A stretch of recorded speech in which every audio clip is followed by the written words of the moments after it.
por qué hoy la mañana de cada día se trasladó hasta el Sanatorio Migones para poder generar conciencia en tantas personas, para poder prevenir y para poder actuar a tiempo con respecto al cáncer de mama. Y hoy, en este día que se celebra a nivel mundial, en donde se realizan distintas acciones, vamos a tener toda la información para ustedes. Por eso, Pau, hoy tenemos a dos grandes protagonistas que nos acompañan en este programa. Hoy el placer de volver a encontrarnos con la doctora Silvia Forza, que es oncóloga clínica, digo doctora, bien. Sí. Y también está la doctora Cintia Gauna, que es oncóloga clínica, que también nos acompaña, Pau, para poder hablar con ellas y tener toda la información al respecto. Totalmente. Y poder, como todos los años lo hacemos, poder actualizar un poquitito con los números, las cifras, que ya nos adelantaba también Aníbal. Claro, y aparte recordar un poquito las prioridades que tenemos, ¿verdad? Con respecto a eso, los análisis, los controles que nos pueden llamar la atención, maneras de prevenir, ¿verdad? Si las hay. Así que vamos a arrancar. Antes que nada, gracias por venir aquí y aceptar nuestra invitación. Pero vamos a arrancar con el tema que nos convoca hoy, ¿verdad? ¿Uno tiene algún indicio por genética? ¿Esto es transmisible de generación en generación? ¿Hay alguna tendencia que tengamos que tener en cuenta? Primero, muy buenos días. Buen día, doctora. Gracias Buen día, por doctora. estar con nosotros para poder ayudar a todas las personas, ¿verdad? Sí. Porque, como sabemos, el cáncer de mama es una afección que no solamente se presenta en mujeres, sino también en varones, y que puede presentarse en cualquier etnia, en cualquier raza, seamos blancos, negros, amarillos. Como respondiendo a tu pregunta, sí existen algunas cuestiones genéticas. Existen ciertos tipos de cáncer, como el de mama, que pueden tener una manifestación de origen familiar, ¿verdad? Hereditario. Hereditario, Sí. bien hereditario. Cuando tenemos marcadores moleculares como el BRCA1, BRCA2, se puede presentar en estas mujeres.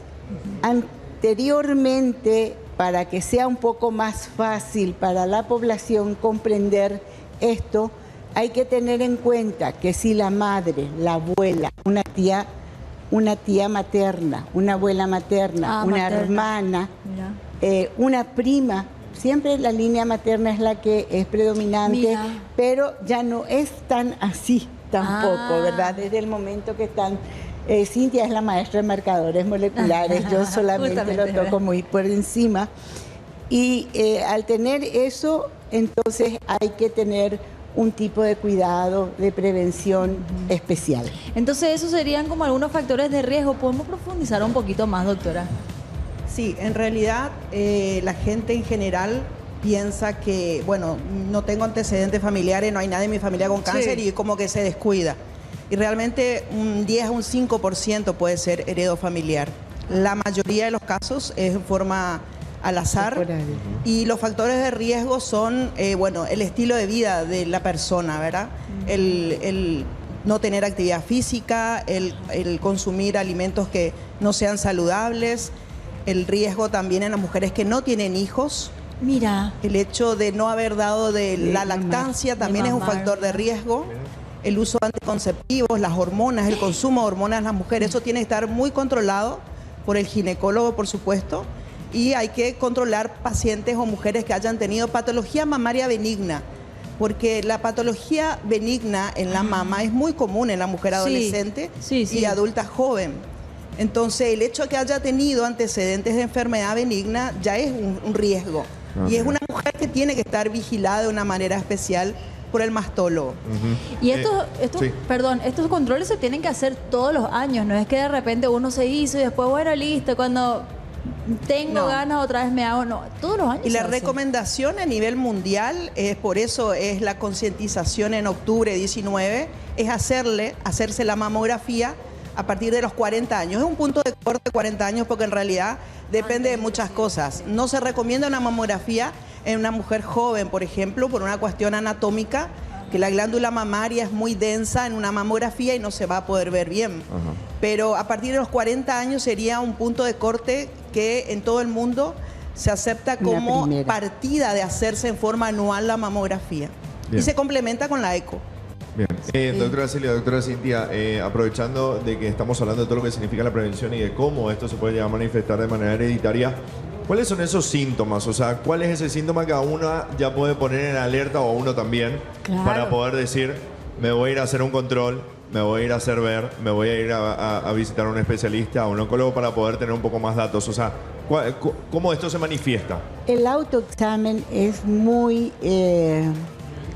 sigue siendo muy útil, Ajá. ¿verdad? El autoexamen comienza más o menos a partir de la primera, de la menarca, de la primera menstruación. Uno tiene que ir preparando a la niña a conocer su cuerpo. Ahora hay muchos problemas con estas cosas de si conocer el cuerpo, qué sé yo, pero cuando yo estoy hablando médicamente y Sí, claro. no entro en todas esas discusiones, claro. ¿verdad? Entonces, enseñarle a esta niña que tiene que tener cuidado con su cuerpo, enseñarle a conocer su mama para que ella pueda Alertarse. alertar, Sí. tener un signo de alerta, por ejemplo, ¿verdad? Ok.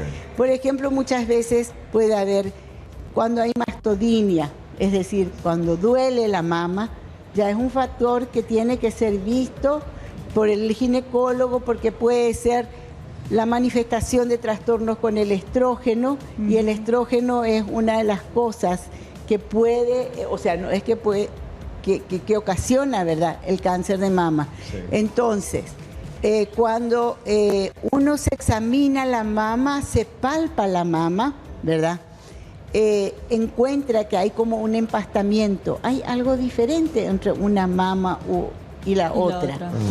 Cuando es un estadio más avanzado puede haber una asimetría muy marcada entre ambas. La coloración de la piel de la mama en ciertos tipos, ¿verdad? Como la mastitis carcinomatosa.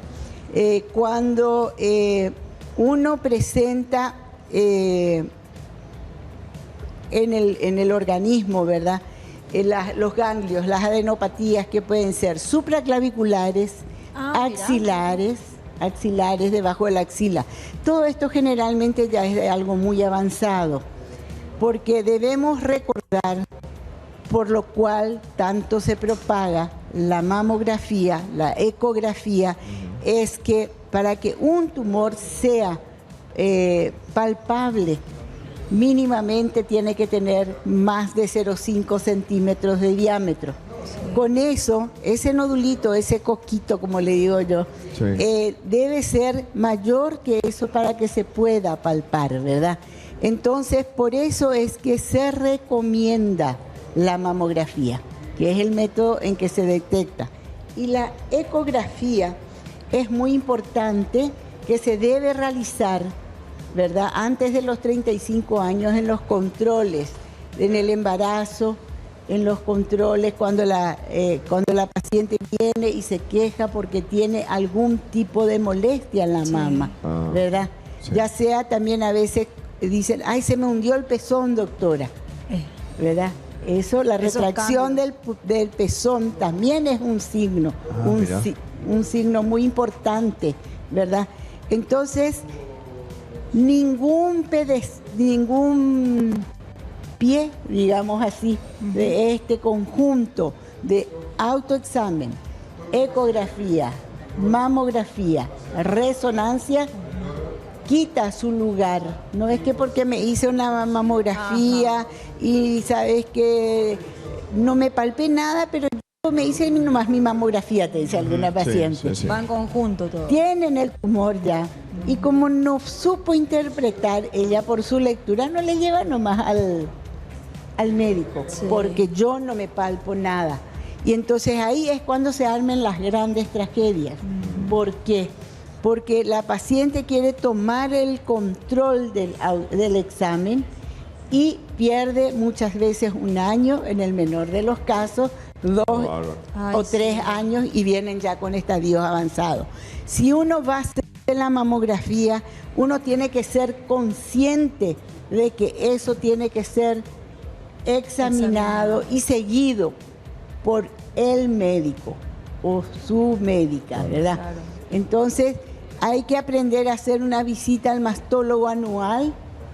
¿Cómo se hacen los estudios de cuello uterino? El Papa Nicolau. Eso también. Eso también. Eso va muy relacionado. Amén. Y hay que recordar que para estos exámenes existe una ley que habla de que toda mujer o toda persona que tiene un trastorno, habla sobre todo de la mujer, Sí. ¿verdad? Pero dice que presente algún trastorno o deba acudir para su control anual, sí. sea para Papa Nicolau o sea para un examen mamográfico, tiene derecho a un día cada uno. Exactamente, puede- sin un descontarse. permiso laboral y demás Sí, para sí, que sí. pueda hacerse, Uno sí. presenta su pedido Sí. y ahí está. Genial. Y entonces eso es muy importante, ¿verdad? Esa ley es la 3803 Sí. y la que le da a la persona, mujer en este caso, un permiso remunerado una vez al Sí. año y consensuado, por supuesto, por su jefe de recursos humanos, Claro. Ay. de hacerse el Papa Nicolau y la mamografía. Qué bueno eso, ¿eh? Es muy ¿Verdad? Sí, importante. sí, sí, eso hay que tenerlo siempre presente. Doctora, ¿hay alguna manera de prevenir? ¿Hay sistemas de prevención? En ¿Hay algo realidad, toda esta campaña es de detección precoz. Hablar de prevención ya hablamos en otras instancias en donde hay realmente un componente heredofamiliar y uno hace una mastectomía en este caso.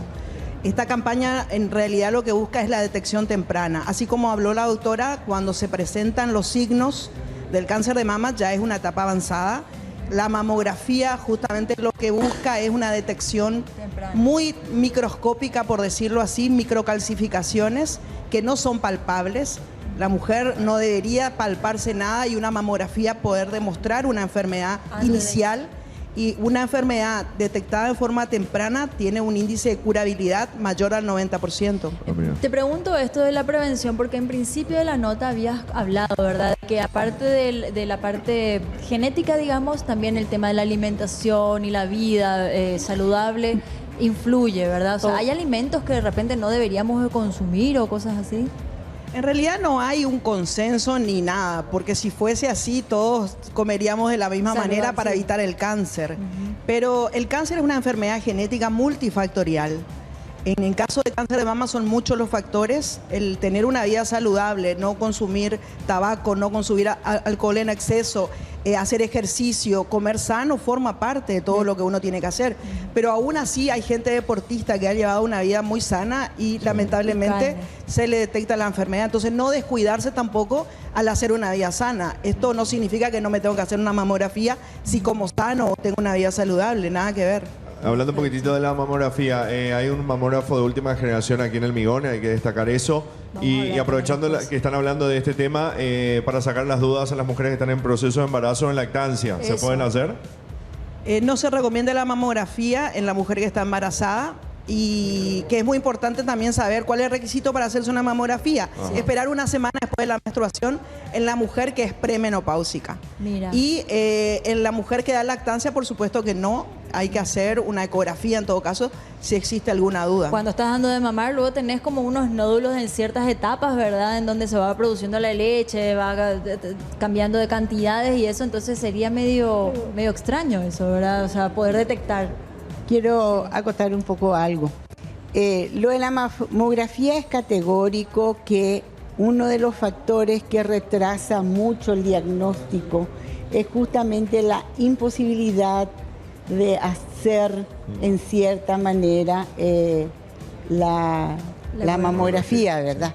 Pero existen otros métodos como la ecografía, que si hay alguna manifestación a nivel de la mama, entonces para poder diferenciar si se trata de un absceso durante ese periodo, también en la parte de la lactancia, ¿verdad? Ajá. No es que haya una contraindicación absoluta durante el periodo de lactancia, porque Ajá. en la lactancia no existe más el feto intra.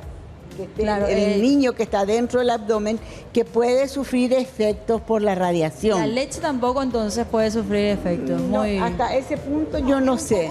El tema de la densidad mamaria. La densidad mamaria, la ver bien dificultad, alguna imagen, nada es más. la dificultad para hacer Para ver eso la nada imagen. más, Perfecto. ¿verdad?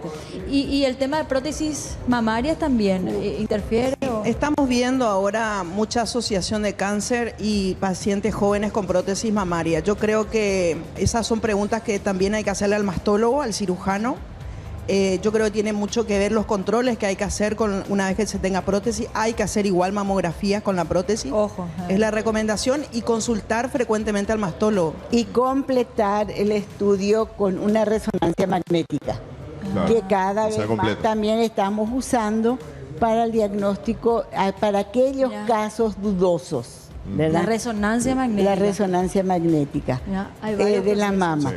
Bueno, Hay- entonces, el tema es así, porque a veces se presenta por detrás de la prótesis o alrededor de la prótesis, entonces es muy confuso todo.